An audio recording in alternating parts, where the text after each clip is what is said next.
What's up, everybody? This is your boy F. Given. Y'all haven't seen this in a couple of weeks, but we back. Shit, it was one. Fuck that name. I thought it was two. Time be moving. Shit be going on. My brain fried. Shit, that nigga give 0 fucks about anybody else. I get it though. That's just a lie. Hey, I want everybody to, before we even get intros, check out the fucking shirt, bro. Yeah, let them people know. One of the greatest albums of all time, maybe all the best facts. West Coast album of all time, in my opinion. The maybe, best. But yeah, the best to me. Facts. The best to me. That's NAACP. The most cohesive rap album of all time. You know what I'm saying? Like, it's that. It definitely it's plays. Not the best, but it's one of the best. You know what I'm saying? Top to bottom. Top to bottom. No skips. 0 skips. 0 skips. Super classic. You can't. It goes in any era. 80s, 90s, 2000s, 2010s, 2020. Cookout in the club, anywhere. Anywhere. And you're going to go from song 1 to song 13, 12 or 13. How many songs on there? Man, listen, it don't matter. That shit bump. Yeah. And also, we want to send a shout out to Harley. His daughter's first birthday is today, so we're going to tell her happy birthday. Happy. You know what I'm saying? We see you stink. The big old one. So today, we're going to get into... We're going to start off talking about the homelessness in D.C. and them closing the camps down where people are living like under pathways, bridges, and things of that nature. It just seems like the city doing the whole cleanup job for this gentrification thing. And I got a story to tell.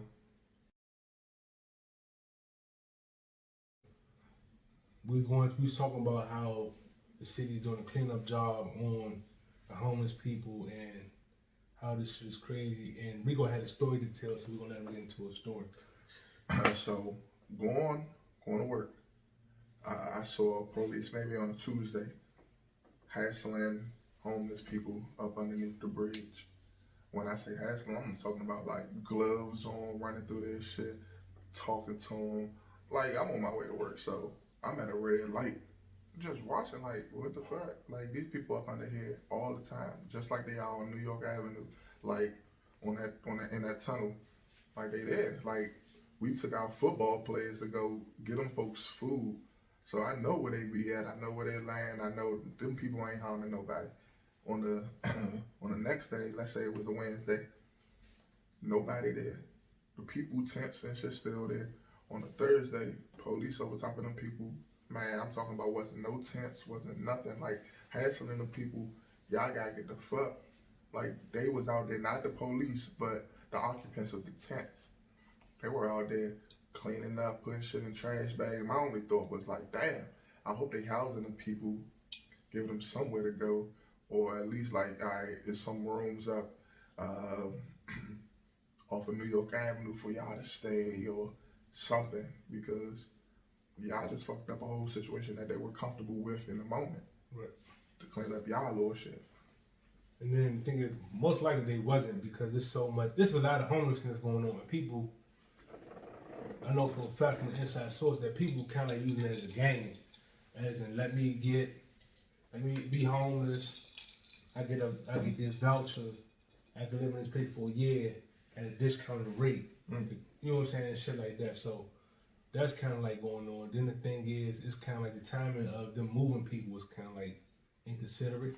This is something they should do during the summer, where these people, like the conditions, once they find somewhere comfortable when it's cold, it's like, why you want to disturb that? Yeah. You know what I'm saying? You should wait till the summer to do this, because and it's about to get free. You know what I'm saying? They're gonna move them off the streets regardless. They're gonna tell them to find the best, what you call it, the best location to best shelter or home placement. Exactly.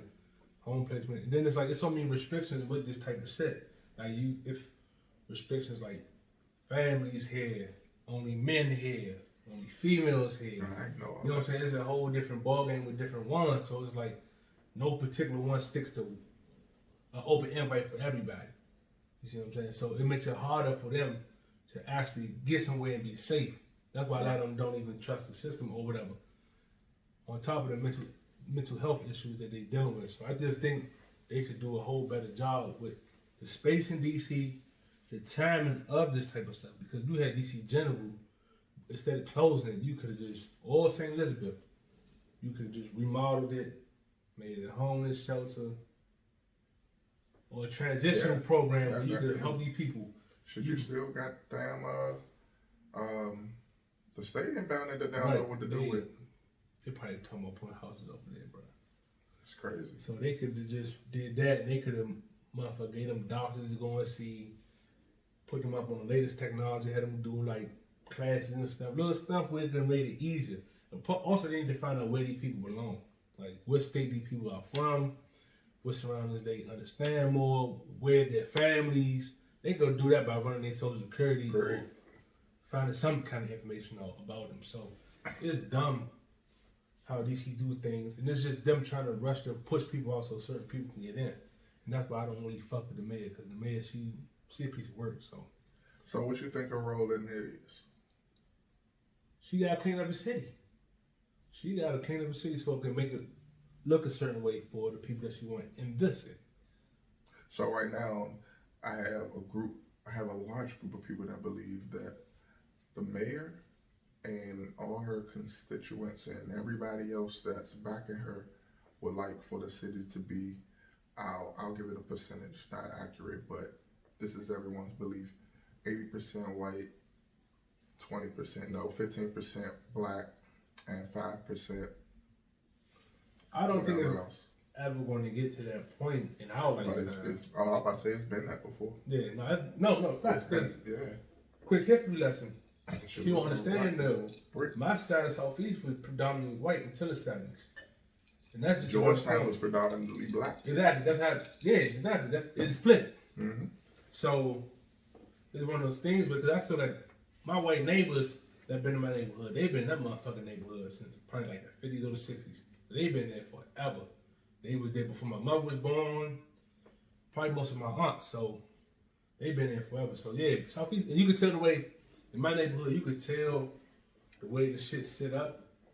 It was little like landmarks that was there at one point. That it was a slave plantation. I sit up on the hill. We had all the wood areas. We had like little sheds and fucking garages and stuff like that. Just little funny shit, artifacts and shit that you could look at and be like, damn, this shit was kind of weird. And geography lesson for you people. DC is still underneath the Mason-Dixon, so we are considered southern. Right. This is a southern district. We're not a state. This is not a city. So we're considered a southern district. So. And then also, I think that's a big part that play into it too. I think they try to fight for statehood for the city. So that plays a big part into all the moves she tries. Not like we ain't paying taxes for that shit already. But with that shit comes a lot of changes that we're not used to. Representatives, like personal representatives. Right. So yeah. So with her, this is one of those things where she wanted to get to the point where she's comfortable. I don't think that she's trying to get to be like 80, but she wanted predominantly that way. I feel that same way, but I don't think we're ever gonna get to that point. And my thing is like, even though she's in position, they've been trying to do this for the past 20 years. With Mayor Williams, Fenty, because all of them in cahoots with each other.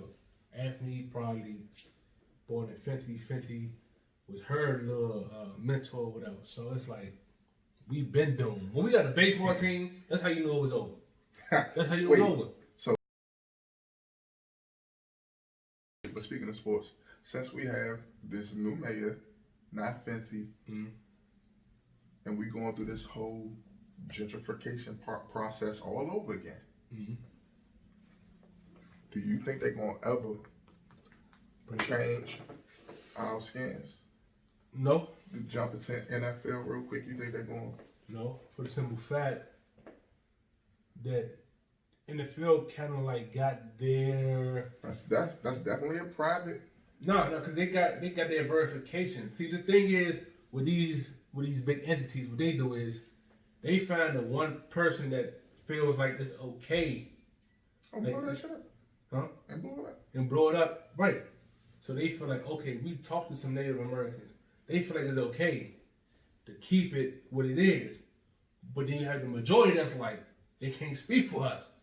That's just derogatory. So can you give the people an example? Because I have an example, unless you want me to go first. You go first. All right, so here's an example. Though I love my skins, Only name that I ever pushed a name change for was these whack ass Wizards. Go back to the Bullets, Gilbert Arenas. But nonetheless, it's like you out with your boys, and it's me, P, and Wayne. And Wayne bring his white homeboy. Cool, you know, we ain't knocking nobody. And the white homeboy say, "What's up, my niggas?" Wayne say, "Yeah, I gave him a pass." But we like, fuck that dude. Nah, you can't say that. We ain't giving him no pass.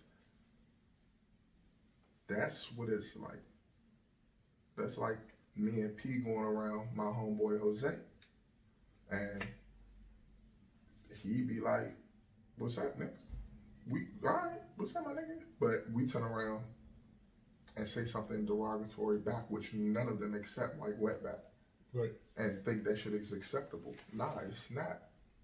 Just that the shit doesn't work like that. So when you know that it's not working for all, you shouldn't say it unless you're a part. And that's just my point of view. You got another example? And also, the cool thing about the name thing though, when I was coming from the gym one time, this was like 2 years ago, it was a group fighting to change the name. So they was Caucasian men, so I give them credit. They was like Redskins, not appropriate. So I agree with that. But back to the example Rico was giving, pretty much it's like having a white owner of the team say, "Oh, this is the Washington niggas." You know what I'm saying? Like it had black people cuffed up in chains. You know what I'm saying, as their mascot. How would that translate over? Like if you look at the definition of redskin, first thing you're gonna find is derogatory. And if it defends one person, then it defends most. So you gotta kind of like can't pick and choose who you talk to. There's some people that will not care about it because nine times out of 10 they probably get kicked back from it. You know what I'm saying? You like, "Oh, come in, let me talk to you. I'll give you some money. You'll approve our situation." Nah, you have to take the majority. Take a poll, a serious poll, because y'all be bullshitting on the polls. Take a poll with that certain demographic of people and find out how they really feel about it. So it's one of those things where y'all can change the logo, y'all can change the name. I feel like a couple teams need to change the name, even though they might not be disrespectful. Kansas City Chiefs. Chiefs, Blackhawks in hockey, Indians in baseball, Braves in baseball. Y'all can find something else at this point. Like, if them people feel offended about what y'all doing, and they not, and I feel like it's kind of like cultural appropriation. Y'all should kick them some money, because y'all making too much loot off the internet. Y'all need to kick them some money. We already took their land. Let's be honest. We already took their land. But y'all need to kick them some money. So, all right, since we here, yep. We already in that film, man. So, who you got for the Super Bowl? Let's jump right into it. Who you have? Even though I was on my fuck the 49ers campaign. And I'm still there because the player they drafted, but I'm going with the Niners. So, you got the Niners. This ain't gonna make for a good debate because I got the fucking Niners. I was hoping he was still on this fuck the 49ers shit. Only because I've been riding with him so long. And my thing is, what quarterback gonna come out on top? You got Jimmy G or you got Patty Pat? Pat gonna have a better game, but Jimmy G gonna win.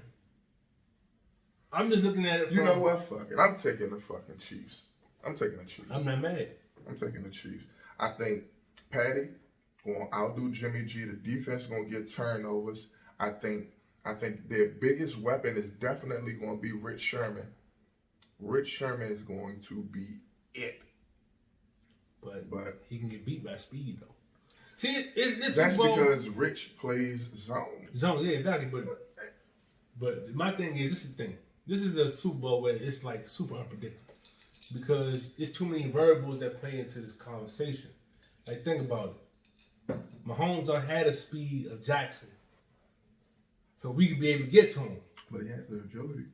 He has the agility, but not the speed though. The speed is the killers. You're right. You don't have the running game Jackson had. So it's like... They trumped that, though, with something else. That's what I'm saying. It's a lot of speed, so can the 49ers cover the back end? Can we hit Mahomes? Can we get home sometimes? Can we get him 3 and out? Can we not give him that momentum? Because the thing is, they've been behind a lot of times in the last 2 games. Oh yeah. Drop passes. Oh yeah. Fucking and that's their worst. That's their worst. And the thing is, we have to tackle. So here's my argument. This is the only reason why I'm gonna take the damn Chiefs. Just for fun, y'all. Just so I can win some money off this guy. So listen, their defense isn't as bad as people think it is. It's not. And it's actually better than what the other half of the people think it is. They have a great front eight. They got a good. Let me not say great. They have a good solid front eight. Yeah. But this is the thing though. This is what the game all comes down to. On both ends, who could be the most physical? That's what's going to be. Because think about it. When you think I disagree. Go ahead. I don't know. Because the thing is, can our front seven beat up their O-line? Because think about it. The Tennessee game, they was rushing 3. We rushed 4. That's primarily our thing. Facts.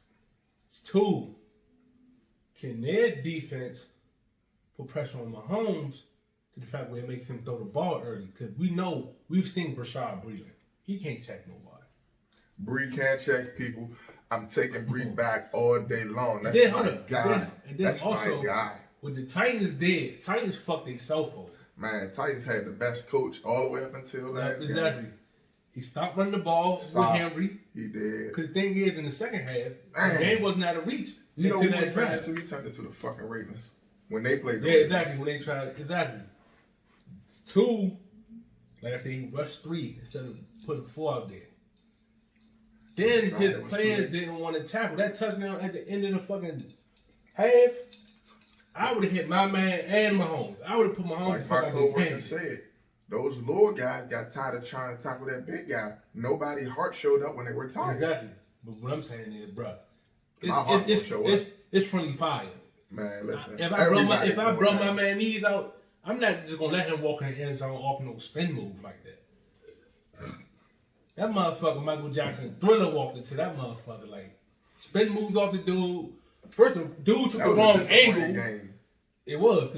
The dude took the wrong angle. Then you got the other dude punching for the ball. Fuck all that. Get him down. Like, if you can hold him to 3, then you get a field goal. It's tied. It's a tied game. Then you go into the half. Then you stop him after the half.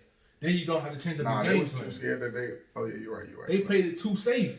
Like, Derrick Henry been out dog this whole time, and we was just up 10. He just mopped up the field the first drive by himself. You ain't seen no screens. That's when you tell niggas don't really want that smoke, bro. Exactly. They ain't throw no screens his way. They just didn't try to play physical. If you play physical with the Chiefs, you can win. But the thing is, with the Chiefs, you gotta get to Mahomes. That motherfucker. The wide receivers. I disagree there too. So I think the key player that you gotta take out first before you even get to Patty, you got to take out Kelsey. You gotta show them that Kelsey is unavailable. So now that's taking a notch off Mahomes. Period. Point blank, because that's his target. It's like everybody else who throw it to their fucking tight end. That's like a Gronkowski. Yeah. That's Gronkowski. That's like us too. We got George Kittle. So right. You know what I'm saying? So yeah. So now he has to try to find fucking Hill. Reek fast as fuck, but you gotta put him in those right routes. It ain't no, all right, let's just dump it off to Reek. This is what I see. You gotta get Mahomes though. They got 3 motherfuckers with speed. Travis Kelsey is getting to Mahomes. That's what I'm saying. Take him out first. This is how I think we're gonna play. We're gonna put Sherm on fucking Travis Kelsey. We're gonna put him bully the shit out of him like people been bullying. That's fine. That's fine. But that's box out country, bro. I don't think that's a good idea. Listen, in the red zone is not, but if he flanked out wide or, bruh, that speed they got, we need the young boys to handle that. We just got to go 2 high safeties. That's all we got to do. So you think Rich will take that challenge? Because you know that's the big knock against him. It depends on what the coach. It depends on what the coach do. Yeah, I don't think the coach wants to travel. Like, I get the traveling thing, but at the end of the day, I'm sorry, that's a bully on the boy. Like, all you gotta do is box him out, bro. It is, but I figure that will be like, I will let him play on down and distance, but red zone, I'm not letting him check him in the red zone. That's a totally different ball. Because like you said, all you gotta do is square up put him, because Travis Kelce like 6'6". Put him on his head. It's easy. But like I said, out front four has to get to him. This is the thing I feel like we got the edge. By us having D Ford playing with the Chiefs and knowing how the Chiefs operate, he can give us a little bit of intel. So that matters a lot. So, but like I said, you can't count Mahomes out. We just gotta get to him and hit him. So it's one of those games, but I'm not mad if nobody picked the Chiefs. It's a hard Super Bowl to call. For me. Yeah. That's a hard Super Bowl. I feel the Niners in my heart, but I'm picking the Chiefs because honestly, the Chiefs actually have more weapons. Like more That's what I'm saying. We got a better defense, but they got a better offense. So it's like, what's going? Because the thing is with the Chiefs, this is what I was telling my man. Who y'all running back? Yeah. Who y'all running back? Shit. Raheem Mostert. He got the 220 on the Green Bay Packers. So we run the ball. That's what we do. Because we usually run 3 backs. That's what we do. But my thing is, like I told people, the improvisation. If you let Mahomes stay in the backfield and let them break off routes, it's over. It's over. You can't. But see, that's the other part. See, here's what I realized that people thought about Mahomes, about Watson, about what's the boy name? Lamar. Like if you push them out of the pocket and don't have nobody to I'm not talking about like let them sit and then they have to get out. I'm talking about push them out. You push them out of the pocket. They're as dangerous as them having to leave the pocket. Like that's even y'all. You gotta have somebody there. Like I told people, Mahomes is a mix of Lamar Jackson and Russell Wilson. Facts. Because he's definitely slow like Russ. He's slow like Russ, but he's a magician with the ball. Facts. Oh, But he's agile. He can throw that any angle. That side arm shit, switching hands, throwing with his left, he do all that. So that's what I'm saying. We got to get to him. If you hit him enough, cool. But other than that, it's a tough Super Bowl, bro. I'm not going to sit here and say I hope we do blow him out, but it's tough. Because my thing is, the biggest question mark about the Chiefs is Andy Reid. Andy Reid. Choke artist in big games. Nah, Andy just had tough breaks. But speaking of Andy Reid, because he coached for the motherfucking Eagles. Mm-hmm. And today, Donovan McNabb had something to say about T.O. What's your thoughts about that fight? He should let T.O. alone. Man, what? It's old. Thank you. It's old. And my thing is with that, one thing you can't, I don't care. T.O. my favorite player all the time. I don't give a fuck. Of all time? All the time. I'm going to put it this way. My favorite offensive player all the time. Oh, all right. Because Jerry was kind of like before I was born.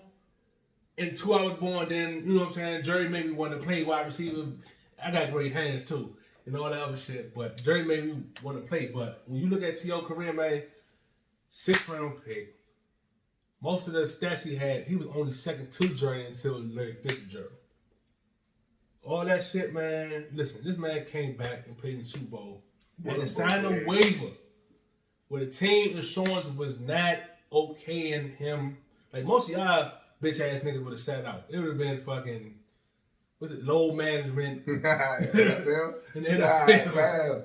This Reaper came to play today. Listen, that motherfucker came out with pins in his leg. Yeah, facts. Ball had 100+ against one of the best cornerbacks to ever play football. Facts. Fuck what you heard. Ty Law is one of the best corner. Either Ty Law or Asante Sammy, one of the two.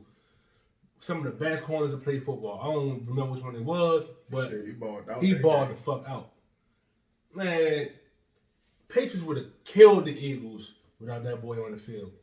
So, and then I think what Donovan so used to casting blame on people and not looking at it for what it is. Because like Shannon Sharp said, you went to the NFC Championship 3 or 4 times before you got there. And you lost each last one of them. You lost to the Bucs. So let me jump real quick. So, in T.O.'s statement, he mentioned Brian Westbrook.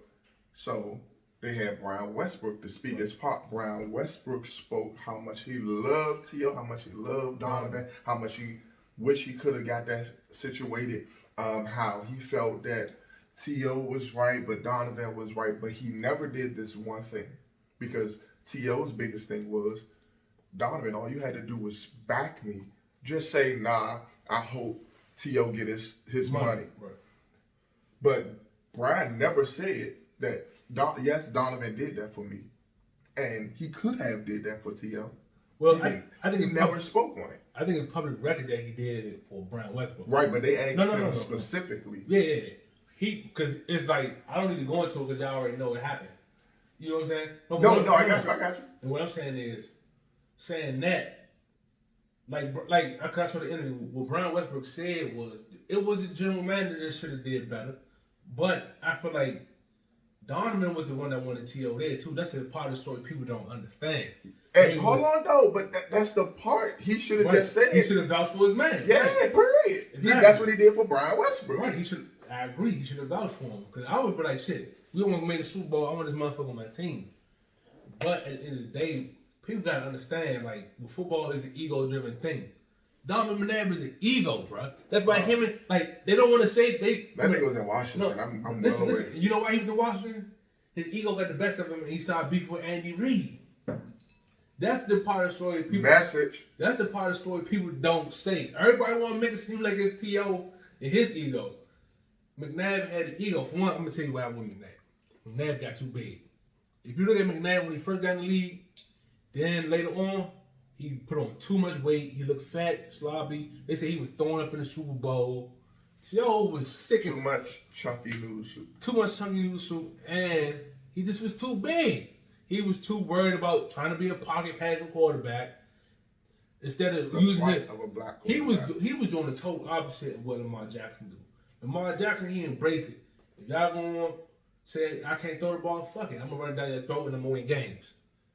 Donovan McNabb want to prove something. He pulled the RG3. That's why I say people be dogging RG3, but this shit been going on way before. He pulled the RG3. Oh, I want to be a pocket passer. I want to do this. I don't want to run. I got big for nothing, and it didn't work out. Because even when he came to Washington, what he was doing? Throwing dirt balls. He was throwing that shit to ducks. He was throwing it at your ankles. Like, that shit, he wasn't throwing no good balls when he played for Washington. No, so it's one of those things where it's like... He'll throw a deep ball and hope whoever under there can run up under he, like, Andy Reid saved his ass a lot. Listen, a lot. So with that being said, with just these 2 to 3 little incidents, who are you backing? Just the name. Are you backing T.O. or are you backing Donovan? T.O. all the way because, like, they be, like, you can't just say T.O. is the cause of all this drama. Like, my thing is, if you want to say this, you should have said this. Well, you did say it years ago.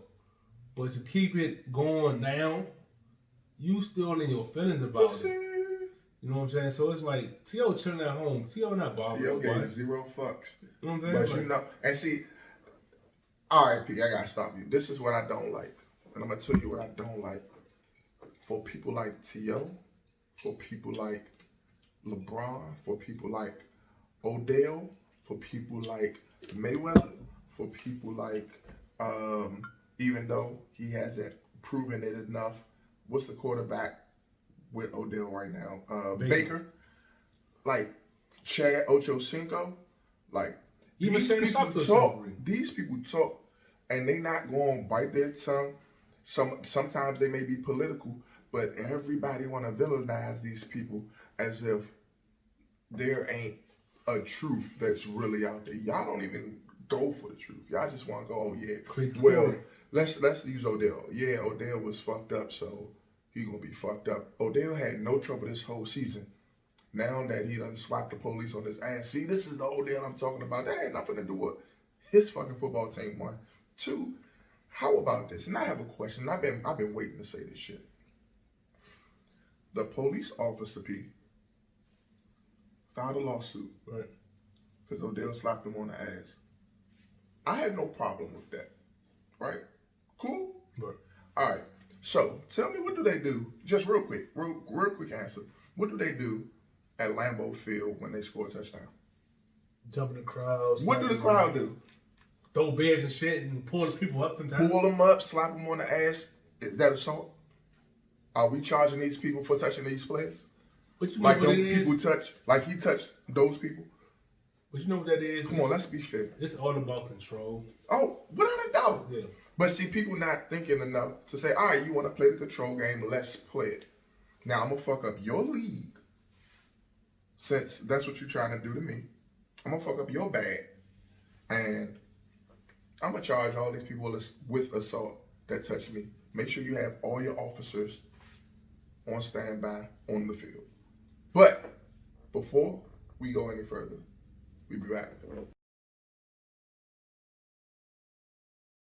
What's your thoughts on the Breakfast Club starting a small beef with Clarrissa Shields and Laya Ali? I don't really think they started the beef. They added fuel to the fire. Shit, that's what they said they was doing. Well, they said they was putting that shit on there. But this is the thing. What was Shields supposed to say? She's an athlete. So this is the thing with Laya Ali though. Just because you're the daughter of a GOAT don't mean that it gives you a pass to act arrogant and do what you want to do. See, this is the thing. Her thing, that to me, it's a way of being passive aggressive, but you acting like Mayweather at the same time. You know what I'm saying? Like, oh, I have this status. Nobody can talk to me any type of way they want to. No, you're a human being. You're an athlete. People are going to challenge you for the crown. That's just how the shit goes. So let me back on up and tell the people how it went down. So Breakfast Club said something to Laya Ali, and her response basically was not. This is me not quoting her, paraphrasing. So she was like, they asked her, so who you think could really challenge you? She was like, ain't nobody. I mean, who would you come out to fight? She was like, ain't nobody really there for me to fight. Like, ain't no challenges. I don't see nobody on my level. Period. And that's the athlete answer. She's acting like that too. So Clarrissa Shields came back and was like, yo, that's total disrespect. Like, shawty, anytime you want to step out, I'll knock your ass the fuck out, period. Like, she ain't say it like that, but that's what she was like. And then she went on to say, I've never disrespected Layla. I would love for Layla to come out so we can build the female boxing brand together. But I'm still an athlete. I'm still a GOAT. That's why I put GWOAT. I'm not touching on her legacy. I'm not talking about her. But when she say stuff like that, it's making people look at me like, oh shit, I'm inferior to her, which I'm not. So if she ever want to step in, we could step in. And she's 40, 41, and I'm not trying to go there with her. I'd rather make the bag with her. So Layla comes back and say, shit, ain't happening, basically, and shawty ain't ready for it. And it's got to be a bag. You got to be like a $5 to $10 million bag. $5 to $10 million. Like, I felt like Clarrissa did what she was supposed to do. Layla responded the way she was supposed to respond. But the people said Clarrissa did too much. Do you agree? Nah, she did what she was supposed to do. What she was supposed to do? Kiss her ass? Facts. This is boxing. Facts. Listen, ain't no kissing ass and fighting. Like, fighting is so personal. Like, if you hit me in my face, I'm gonna try to kill your ass. That's just how it's supposed to go. Point blank period. So Clarrissa did what she was supposed to do. She protected her legacy at the end of the day, because that's what Layla was doing. Ain't like she out here calling Layla any type of disrespectful business or so she can't fight this and the third. Lace them up. The fuck we talking about? Like, so like me, you back what Clarrissa said. Yeah, cause she's young. Like, she's young. She knew how things. She ain't tripping. Like, the thing is, my thing is, if Layla was about that smoke, why she ain't never fight Aaron Wolf? So I'm not gonna lie, I wasn't really watching or checking for Aaron Wolf. What kind of style did she have? Did she have a style like Clarrissa? Or was knockout artist. Okay. Knockout artist. If you want to see making motherfuckers choke off their motherfucking mouthpiece, knockout artist, bro. She probably could beat a lot of motherfuckers, a lot of dudes, bro. Damn.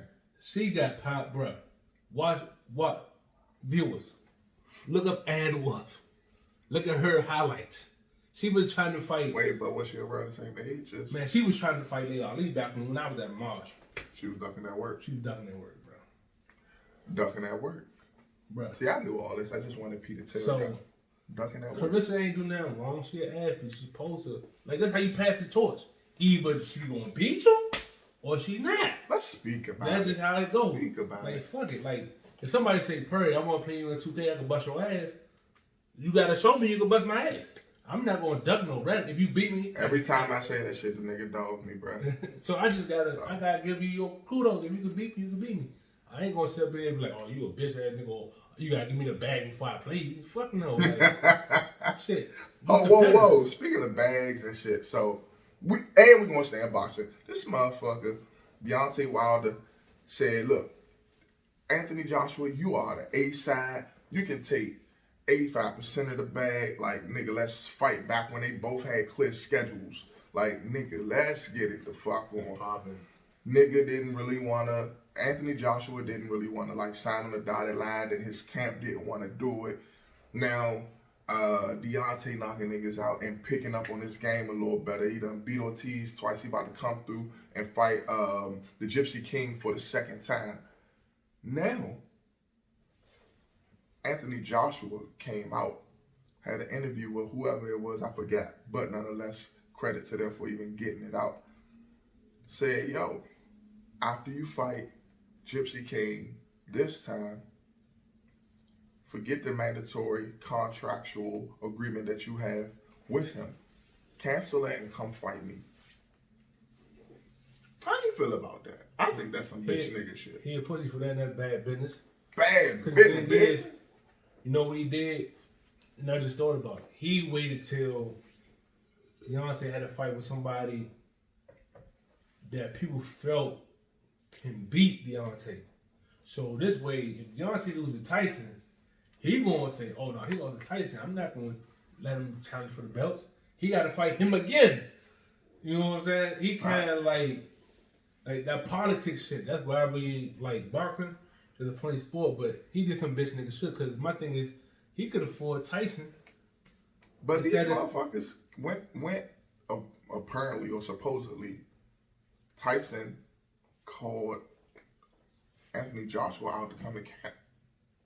So this shit could be a whole plot, though. It can be. And that's some crazy shit. It can be. Nigga. It can be.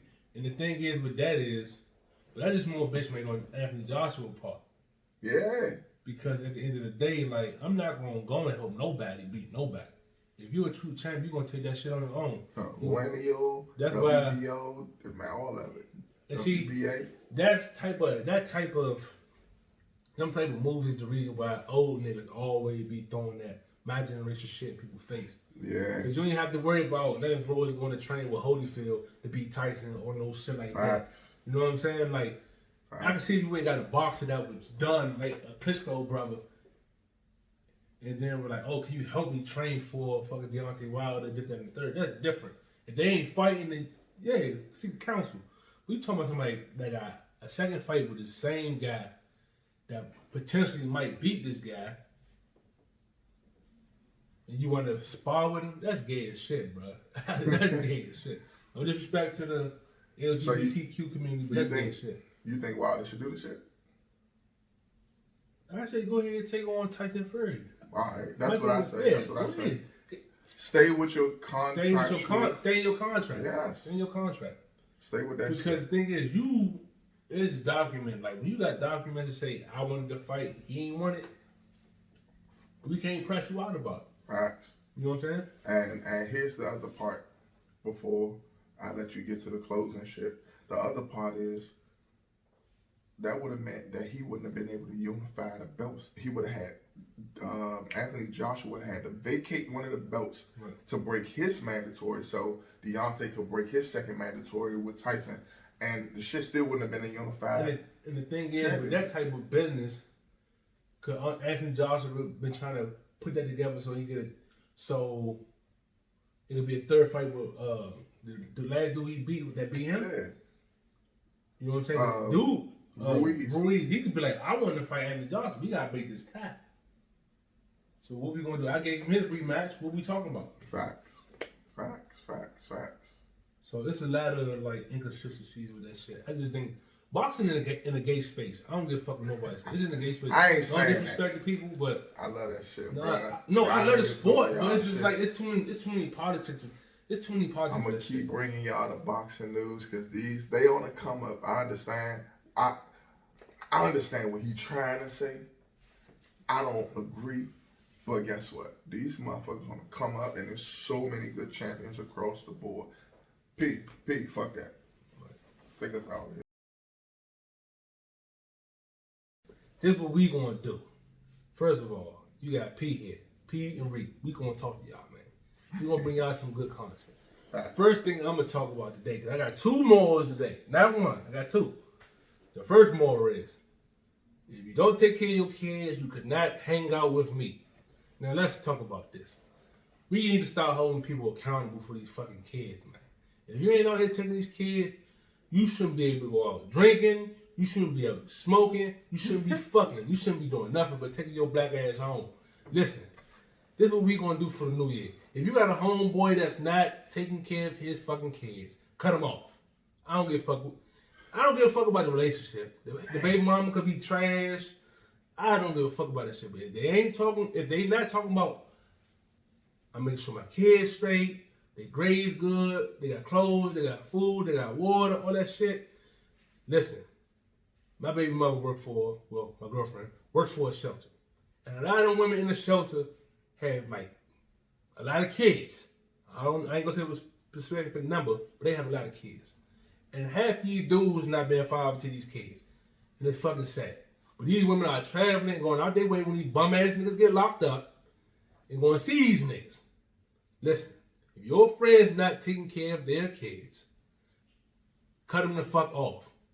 Or you should get slapped in your motherfucking face too. You should get pistol whipped. That's how I feel. Take care of your motherfucking kids. That's how I feel. The world, life is too short and the world is too crazy out here for y'all to believe these kids to be grown-ups at such a young age. Y'all got these kids fending for themselves. And they can't even, you know what I'm saying? They don't know their right foot from their left foot. So these dudes out here, if y'all women need to hold these niggas accountable. Y'all homeboys, this nigga that's not being accountable, y'all need to hold him accountable. If he not, smack the shit out of him a couple times. And the world will be alright. We need to get back to this shit, man.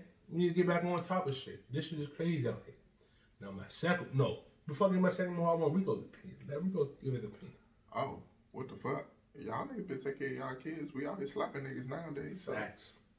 Next. So my second moral is how to treat your ladies right. Listen, y'all niggas sitting up here drinking and drugging and eating all crazy. Let me teach y'all something. Exercise is the key to keeping your manhood strong. Listen. Oh, this nigga got a word today. This nigga, I'm preaching. I'm preaching to church. If you trying to listen, a lot of y'all young niggas will be facing erectile dysfunction at a very young age. Because y'all want to drink, y'all want to smoke, y'all want to eat shit that's going to build plaque in your arteries. This is what I said. Your veins in your arteries gain plaque. That stops the blood flow. That's the shit that's on your teeth, my nigga. Yeah, and that's the shit that causes heart attacks. That's the shit that's not good for you. Causes strokes and all that type of shit. Listen, you gotta keep your heart healthy, fellas. Exercise is a key. Second thing I want y'all to do is go online, Google foods that help build plaque in your blood vessels, your arteries, and your veins. Do that for me. And if you eat them type of foods, eat it in moderation. Fried foods is one, and shit like that. But you can eat it, but eat it in moderate portions. You eat grilled, eat baked, do different shit with it. Don't just sit there and eat all the negative shit. I got one for you. But niggas, just cook. Facts. Stop eating all exactly. Popeye chicken sandwich ain't that fucking good. Just cook. Popeye chicken sandwich. Ask your lady to cook for you. Yeah. No fried shit. Like, just cook. Cause even though I'm retired out of the game. If you do that and your heart is healthy, guess what? Your girl ain't calling me no more. I'm retired. I'm out the game. You got any more morals? We gotta go. I'm out the game. I'm out the game. We gotta fucking I'm out the game. Hey, what the fuck, P?